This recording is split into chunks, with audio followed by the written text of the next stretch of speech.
Eu vivo para sempre e tenho as chaves da morte e do Hades. O céu escureceu ao meio-dia. A terra tremeu.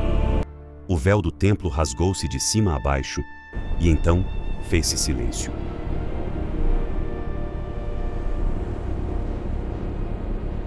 A Bíblia descreve a crucificação em detalhes, cada palavra, cada gesto, o momento exato da morte.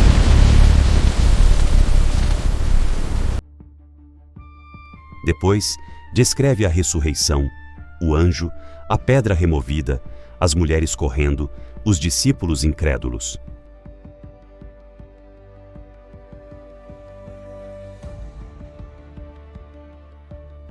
Mas entre esses dois momentos, há um intervalo de aproximadamente 40 horas que quase ninguém explica. Da sexta-feira ao anoitecer, durante todo o sábado e até a madrugada de domingo. Onde estava Jesus? Pedro, no dia de Pentecostes, diante de milhares de pessoas, cita o Salmo 16 de Davi e declara com absoluta convicção: não abandonarás a minha alma no Seol. Ele não estava falando de um corpo preservado em um túmulo, mas de uma alma que desceu e retornou. Paulo escreve aos Efésios que Cristo desceu às partes mais baixas da terra. Pedro, em sua primeira carta, afirma que Cristo foi pregar aos espíritos aprisionados, espíritos que existiam desde os dias de Noé. Estas não são metáforas, são coordenadas. Durante séculos, a igreja primitiva teve uma resposta clara para isso. Inácio de Antioquia, Irineu de Leão, Tertuliano e Clemente de Alexandria escreveram sobre o que chamavam de descensus ad inferos, a descida de Cristo ao mundo dos mortos. Era parte do credo, era ensinado nas catacumbas, estava pintado nas paredes das primeiras igrejas.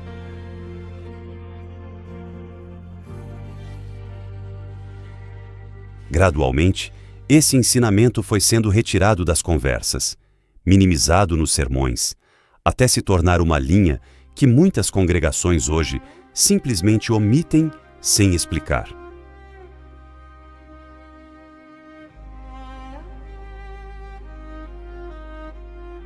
Desceu aos infernos. Mas o texto não foi omitido. O texto permaneceu, e o que ele revela é uma das narrativas mais poderosas, mais dramáticas e mais esperançosas de toda a história da fé cristã. Não é ficção, não é lenda, é teologia bíblica com raízes profundas nos profetas, nos apóstolos e nos primeiros discípulos que transmitiram isso de geração em geração.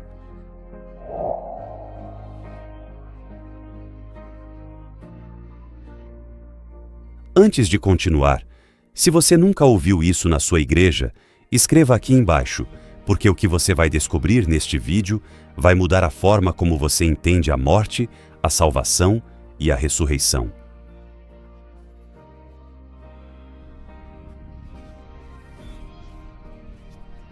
O silêncio está prestes a ser quebrado. Antes de entender o que Jesus foi fazer, você precisa entender para onde ele foi. O Seol. A palavra aparece 66 vezes no Antigo Testamento.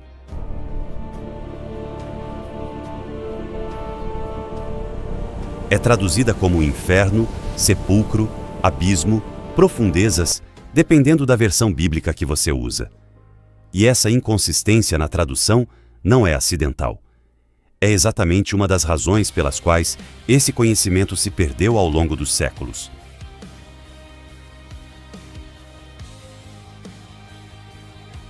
Mas os hebreus sabiam exatamente o que era. O Seol era o mundo dos mortos, não o lugar de castigo eterno, mas o lugar de espera. Todo ser humano que morria ia para lá, justo ou injusto.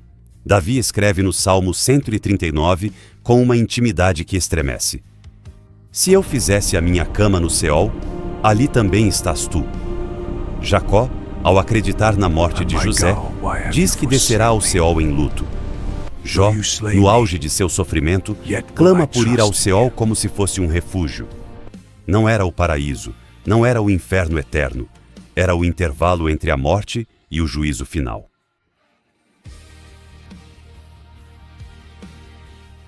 A literatura judaica intertestamentária, especialmente o livro de Enoque, que Judas cita diretamente em sua carta, descreve o Seol como dividido em regiões distintas, uma região de consolo para os justos, chamada por Jesus de seio de Abraão, em Lucas 16, e uma região de tormento para os ímpios, separadas por um abismo intransponível que ninguém podia atravessar.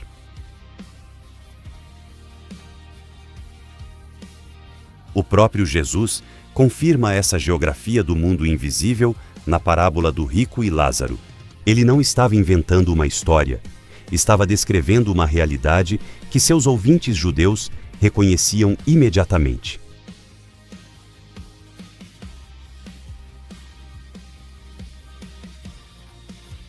Ali, no seio de Abraão, estavam Abraão, Isaque e Jacó. Estavam os profetas que, durante séculos, anunciaram a vinda do Messias sem jamais tê-lo visto com os próprios olhos. Estavam Moisés e Elias, os mesmos que apareceram na transfiguração de Jesus, vindos de algum lugar além da morte.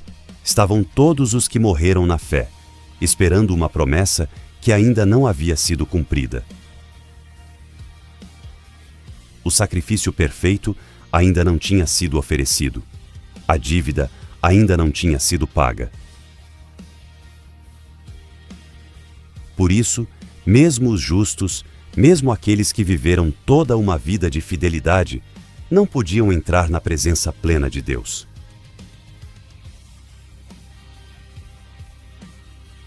Eles esperaram por séculos, por milênios, sustentados apenas pela certeza de uma promessa que ainda não havia chegado.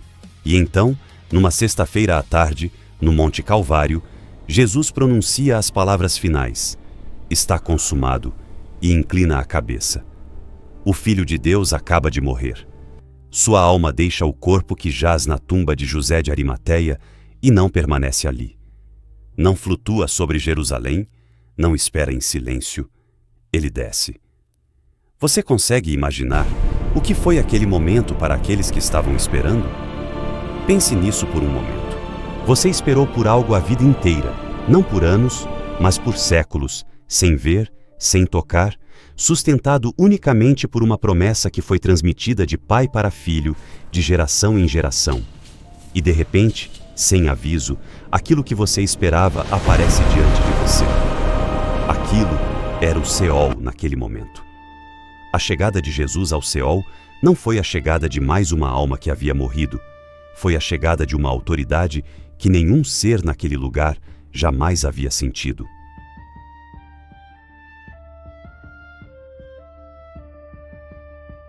O próprio autor da vida, descendo ao reino da morte, o Criador, percorrendo a criação pelo seu lado mais sombrio. O Salmo 24, que a tradição judaica e cristã primitiva interpretou como descrição profética desse exato momento, pergunta com urgência: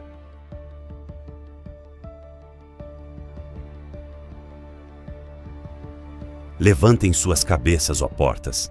Levantai-vos, ó portas eternas, para que entre o Rei da Glória. E a resposta ressoa como trovão. Quem é este Rei da Glória? O Senhor forte e poderoso, o Senhor poderoso na batalha. Clemente de Alexandria, no século II, escreve que Cristo desceu ao Hades para proclamar e salvar.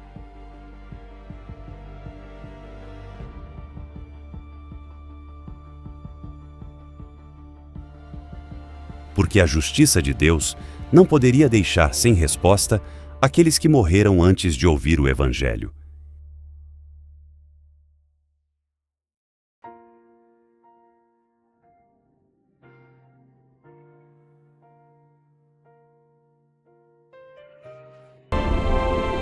Inácio de Antioquia, discípulo direto do apóstolo João, menciona a descida ao Seol como um fato consolidado na tradição apostólica, transmitida sem interrupção. Não era especulação teológica, era memória viva. E 1 Pedro 3,19.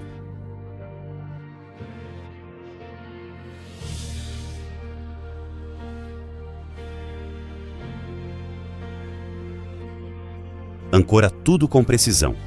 Cristo, em espírito, foi pregar aos espíritos aprisionados. O verbo grego usado é ekeruxen, que significa proclamar com autoridade de rei ou general.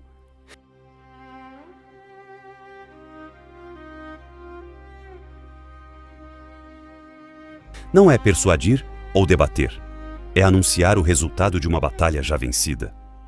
Cristo não desceu para negociar, desceu para declarar. Para os justos do seio de Abraão, aquele anúncio foi o cumprimento de tudo o que haviam esperado.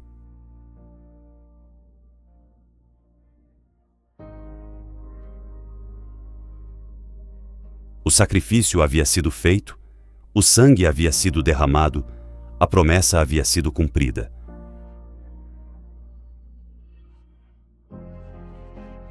E o próprio Messias estava ali, não como símbolo ou esperança distante, mas como presença real.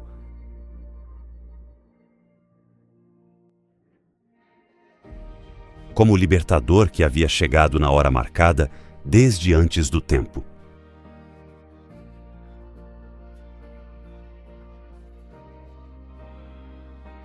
Efésios 4:8 descreve o que aconteceu depois.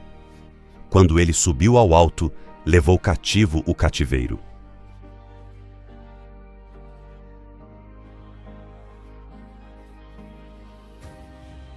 Ele não subiu sozinho. Mateus 27:52 registra que, no momento da ressurreição de Jesus, muitos corpos de santos que haviam dormido ressuscitaram e apareceram em Jerusalém.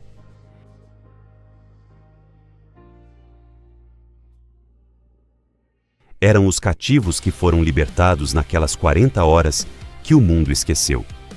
Mas para libertar alguém, primeiro é preciso quebrar as correntes. Existe uma pergunta que quase ninguém faz e que muda tudo.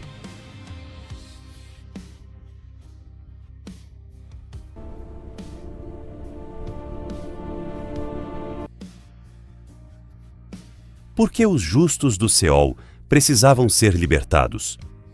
Se Abraão era o pai da fé, se Davi era um homem segundo o coração de Deus, se os profetas dedicaram suas vidas à obediência, por que não puderam simplesmente entrar na presença de Deus quando morreram?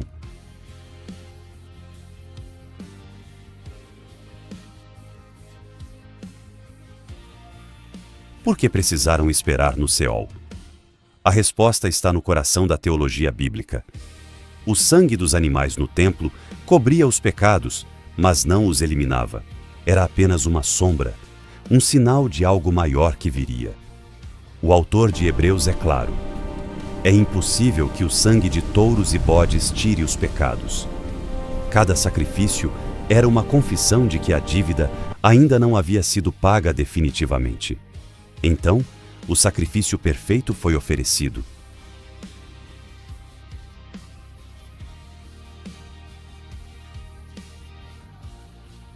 O Filho de Deus, sem pecado, sem mácula, ofereceu-se a si mesmo, e a conta foi encerrada para todos, para os que viveriam depois e para os que já haviam morrido esperando. Agora, Apocalipse 1:18 ganha todo o peso. Eu vivo para sempre e tenho as chaves da morte e do Hades.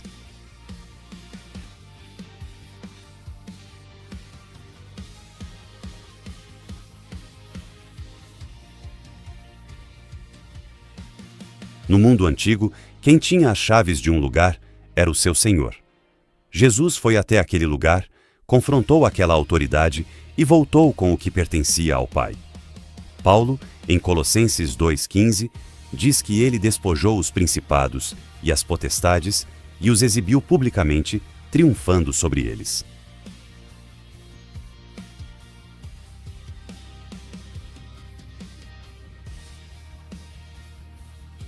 Efésios 4 nos mostra que a libertação do Seol, a tomada das chaves e a subida com os cativos estão diretamente ligadas ao derramamento do Espírito Santo em Pentecostes. São o mesmo evento visto de ângulos diferentes. O Credo dos Apóstolos afirma claramente: foi crucificado, morto e sepultado. Desceu aos infernos. Ao terceiro dia, ressuscitou dos mortos.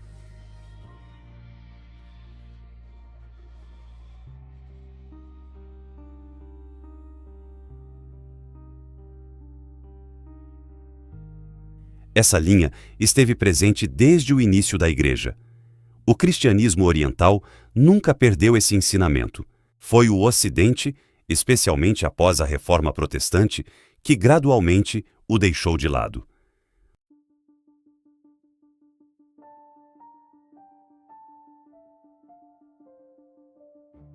O resultado é uma geração de cristãos que conhece a cruz e a ressurreição, mas não sabe o que aconteceu entre as duas. E esse conhecimento muda tudo. Quando você perde alguém que ama, quando o medo da morte chega, você não está olhando para um abismo sem resposta.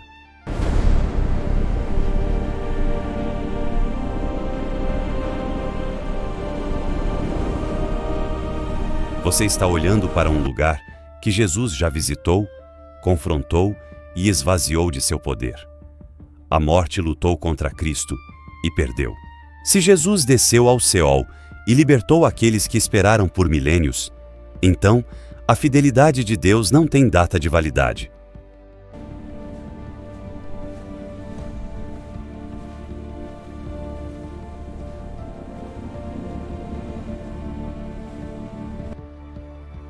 O que você está crendo sem ver, o que você está orando sem resposta visível, não está perdido. Deus não esquece.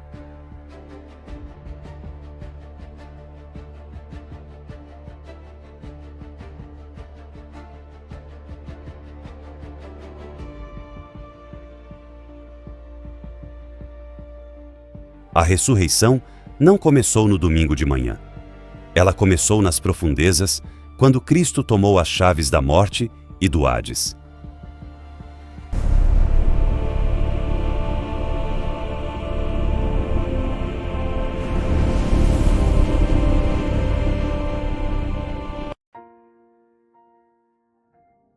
Isso é o que torna o Evangelho diferente de qualquer outra história.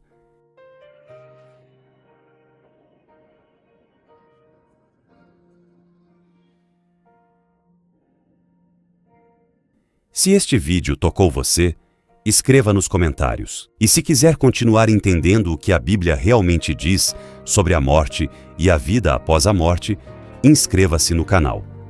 Isso foi apenas o começo.